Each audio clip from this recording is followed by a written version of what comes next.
कायनात फैल रही है।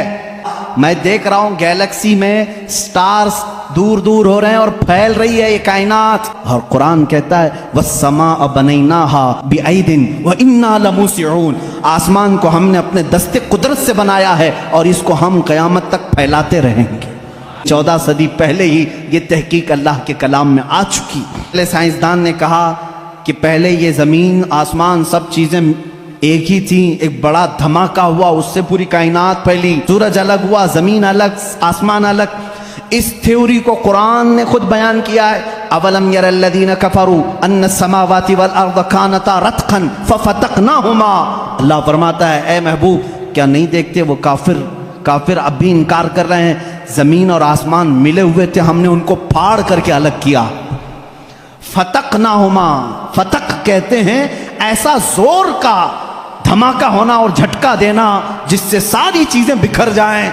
और कुरान ने इस बिग बैंग का जिक्र किया। ब्लैक होल का तज़किरा सूरह वाक़िया में मौजूद है। अल्लाह फरमाता है ला उक़सिमु बिमवाक़िअन नुजूम, कसम है उन जगहों की जहां जा करके सितारे फना हो जाते हैं, उसको आज साइंसदान ब्लैक होल कहते हैं। इल्म नबातात, पौधों का इल्म, ये एक पूरा बाज़ाब्ता एग्रीकल्चर, इस पर तो यूनिवर्सिटियां कायम हैं जिसमें पौधों की नशो नुमा के मुतालिक तहकीकात होती है। और कुरान उसकी तमाम तफसीलात बता रहा है।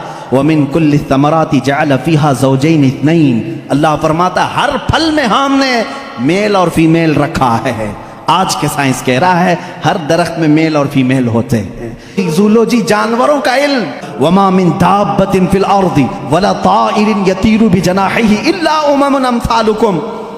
एक साइंसदान है, उसने सबसे पहले कहा जानवरों में भी इंसानों जैसी कुछ आदतें हैं, मैंने उन पर तहकीक की है। उस साइंसदान ने कहा, और रब ताला फरमाता है ज़मीन में कोई जानवर ऐसा नहीं और उड़ने वाले परिंदों में कोई ऐसा नहीं, इल्ला उममुन अम्सालुकुम, वो सब के सब तुम्हारे जैसी सोसाइटी रखते हैं, उनके अपनी बिरादरियां होती हैं, एक ही खानदान के साथ उड़ते हैं, आते हैं, जाते हैं। कुरान इस बात को पहले बता चुका है। चूंटियों का इल्म, एक साइंसदान है, उसने कहा है कि चूंटियां बात करती हैं और ये सब एक दूसरे के कांटेक्ट में आकर के ही काम करती हैं। और कुरान कह रहा है सूरह नमल पूरी चूंटियों की आयत सूरह है। अल्लाह ताला फरमाता हत्ता इज़ा अतौ अला वादिन नमली क़ालत नमलतुन या अय्युहन नमलु उदखुलू मसाकिनकुम। जब सुलेमान अलैहिस्सलाम अपने लश्कर के साथ से गुजर रहे थे तो एक चूंटियों की वादी के पास आ पाए, तो अल्लाह फरमाता है चूंटियों की जो बड़ी सरदार थी उसने सारी चूंटियों से कहा या अय्युहन नमलु उदखुलू मसाकिनकुम, ऐ चूंटियों जल्दी जल्दी अंदर दाखिल हो जाओ, कहीं सुलेमान अलैहिस्सलाम का लश्कर तुम्हें बेखबरी में रौंद न जाए। शहद की मक्खी पर एक बंदा है जिसने रिसर्च किया और उसको नोबेल प्राइज मिला है।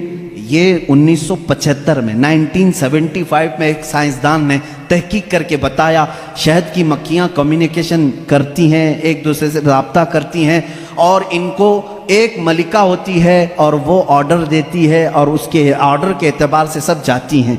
और कुरान में देखो रब ताला फरमाता है वअौहा रब्बुका इलन नहली अन इत्तखिज़ी मिनल जिबाली व मिन शजरि बुयूतन फस्लुकी सुबुल रब्बिकी ज़ुलुला यख़रुजु मिन बुतूनिहा शराबुन मुख्तलिफुन अलवानुहु फ़ीही शिफ़ाउन लिन्नास। अल्लाह फरमाता है तुम्हारे रब ने शहद की मक्खी को ये इल्म दिया है और शहद की मक्खी का जो वर्ड यूज़ हुआ है अरबी में वो मुअन्नस यूज़ हुआ है। अल्लाह कुरान में फरमाता है मक्खा नहीं मक्खी। 1975 में ये भी ईजाद किया शहद कहाँ से निकलता है, तो बाज़ लोगों ने कहा वो थूक देती है मुंह में से, अब तक तो यही मालूम था। 1975 में एक साइंसदान ने कहा नहीं, उसकी बेली में से, बेली फैट जो होता है पेट की चर्बी यहाँ से निकलता है। रब ताला फरमा रहा है यख़रुजु मिन बुतूनिहा, हम शहद उसके पेट की चर्बी से निकालते हैं। इसमें अल्लाह की निशानियां हैं और ख़ुद मौला ने फरमाया शिफ़ाउल लिन्नास, इसमें पूरी तुम्हारे लिए इंसानों के लिए शिफा है। अल्लाह ताला फरमाता अफ़ला यंज़ुरूना इलल इबिली कैफ़ ख़ुलिक़त, तुम नहीं देखते कि ऊँटों को अल्लाह ने कैसे पैदा किया। ये कॉलेजों में पढ़ाया गया है ज़ूलॉजी के स्टूडेंट्स को कि तमाम मखलूक़ात में ऊँट की तख्लीक एक सबसे अलग है, इसलिए कि इसके अंदर ऐसा मादा है 1 महीने तक बगैर खाए पिए जिंदा रहता है। پانی جمع کر لیتا ہے۔ تقریباً 1950 یا 60 کے بیچ میں ایک سائنسدان نے کہا کہ مکڑی جانوروں میں سب سے کمزور دل والی ہوتی ہے، اور قرآن کہہ رہا ہے اتخذ وَإِنَّ أَوْهَنَ الْبُيُوتِ، بلکہ اللہ فرما رہا ہے سب سے کمزور گھر مکڑی کا ہوتا ہے اور سب سے کمزور دل بھی اس کا ہوتا ہے۔